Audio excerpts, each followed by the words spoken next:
പ്രിയപ്പെട്ടവരെ, മറ്റൊരു പ്രധാനപ്പെട്ട വാർത്തയിലേക്ക്. റവന്യൂ അവകാശങ്ങൾ പുനഃസ്ഥാപിക്കണം എന്നാവശ്യപ്പെട്ട് മുനമ്പത്ത് നടക്കുന്ന അനിശ്ചിതകാല സമരം തുടരുകയാണ്. വെള്ളിയാഴ്ച സർക്കാർ വിളിച്ച ഉന്നതതല യോഗത്തിൽ പ്രശ്നപരിഹാരം കാണുമെന്നാണ് പ്രതീക്ഷ. റീസർവേ നടത്താൻ നീക്കമില്ലെന്ന് സർക്കാർ വ്യക്തമാക്കിയിരുന്നു.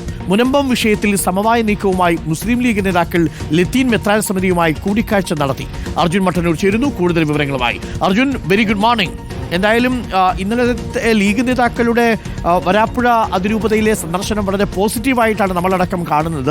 ഉന്നതതല യോഗം 22-ാം തീയതി നടക്കാനിരിക്കുന്നു. പ്രതീക്ഷയോടുകൂടി തന്നെയാണ് സമരരംഗത്തുള്ളവരും കാണുന്നത്, ലത്തീൻ സമുദായവും അതിനെ കാണുന്നത്. വിവിധ മുസ്ലിം സംഘടനകൾക്കും ഈ വിഷയത്തിൽ എതിർപ്പില്ല. എന്നാൽ ചിലർ ഇതിനിടയിൽ ചില പണികളൊക്കെ നടത്താൻ ശ്രമിക്കുകയും ചെയ്യുന്നുണ്ട്. എന്താണ് മുനമ്പം സമരക്കാരുടെ ആത്മവിശ്വാസം? 22-ാം തീയതി നടക്കുന്ന ഉന്നതതല യോഗത്തിൽ പ്രതീക്ഷ അർപ്പിച്ചിരിക്കുകയാണോ അവർ? Good morning Arjun. Good morning doctor Arunkumar. അതായത് മുനമ്പത്തെ സമരം ഇന്ന് 38-ാം ദിവസത്തിലേക്ക് കടക്കുകയാണ്. ഇതിൽ ഈ വരുന്ന വെള്ളിയാഴ്ച സർക്കാർ ഉന്നതതല യോഗം വിളിച്ചിട്ടുണ്ട്. ഉപതെരഞ്ഞെടുപ്പിന് ശേഷം ഈ യോഗം ചേർന്ന പരിഹാര മാർഗങ്ങൾ കാണാം എന്നാണ് സർക്കാരിന്റെ നിലപാട്. ഇന്നലെ പി രാജീവ് ഇക്കാര്യത്തിൽ കൂടുതൽ വ്യക്തത വരുത്തിയതാണ്. നിയമപരമായ ഒരു പ്രശ്നപരിഹാരമാണ് ആവശ്യം, താൽക്കാലികമായി ഒരു പരിഹാരം പോരാ എന്ന് മന്ത്രി തന്നെ പറയുകയും ചെയ്തു. അത്തരത്തിലൊരു പോംവഴിയാണ് ഇപ്പോൾ സർക്കാർ ആലോചിക്കുന്നത്. എന്തായാലും ഇന്നലെ നടന്ന നീക്കവും വളരെ പ്രധാനപ്പെട്ടതാണ്. അതായത് ഇന്നലെ മുസ്ലിം ലീഗ് നേതാക്കളായ പി കെ കുഞ്ഞാലിക്കുട്ടിയും സാദിഖ് അലി ശിഹാബ് തങ്ങളും ഇന്നലെ വരാപ്പുഴ അതിരൂപത ആസ്ഥാനത്തെത്തുകയും അവിടെ മെത്രാൻ സമിതി, ലത്തീൻ സഭയുടെ മെത്രാൻ സമിതിയുമായി കൂടിക്കാഴ്ച നടത്തുകയും ചെയ്തിരുന്നു.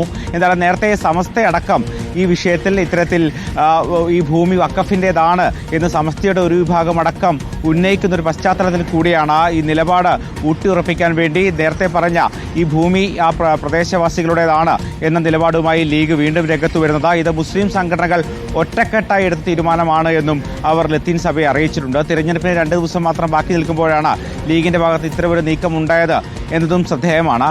എന്തായാലും നേരത്തെ തന്നെ മുഖ്യമന്ത്രിയുമായി സമരസമിതിക്കാർ കാണുകയും അവർ അവരുടെ ആവശ്യങ്ങൾ ഉന്നയിക്കുകയും ചെയ്തിരുന്നു. മാത്രവുമല്ല, സമുദായ സംഘടനാ നേതാക്കളൊക്കെ തന്നെ നേരത്തെ മന്ത്രി വി അബ്ദുറഹ്മാൻ, പ്രതിപക്ഷ നേതാവ് അടക്കമുള്ള ആളുകളെ കണ്ട് നിവേദനം നൽകുകയും ചെയ്തിരുന്നു. എന്തായാലും ഈ ഒരു പശ്ചാത്തലത്തിൽ കൂടിയാണ് ഇപ്പോൾ ഈ തിരഞ്ഞെടുപ്പ് കഴിഞ്ഞ ഉടനെ തന്നെ ഈ ഉന്നതതല യോഗം വിളിച്ചു ചേർക്കാൻ സർക്കാർ തീരുമാനിച്ചിരിക്കുന്നത്. എന്തായാലും ഇതിൽ വർഗീയമായ ഒരു മുതലെടുപ്പിന് സാഹചര്യം ഒരുക്കാതെ എത്രയും പെട്ടെന്ന് പ്രശ്നം പരിഹരിക്കുക എന്നുള്ളതാണ് ലീഗ് അടക്കം ഉന്നയിക്കുന്ന ആവശ്യം. അത്തരത്തിൽ തന്നെയാണ് ഇപ്പോൾ സർക്കാർ മുന്നോട്ട് പോകുന്നത്. ഇതിൽ സർക്കാരും പ്രതിപക്ഷവും ഒരേ നിലപാടാണ് എന്ന് ഇന്നലെ പി കെ കുഞ്ഞാലിക്കുട്ടി അടക്കം വ്യക്തമാക്കുകയും ചെയ്തിരുന്നു. അതെന്തായാലും അനുകൂലമായ ഒരു കാര്യമാണ്. Thank you Arjun.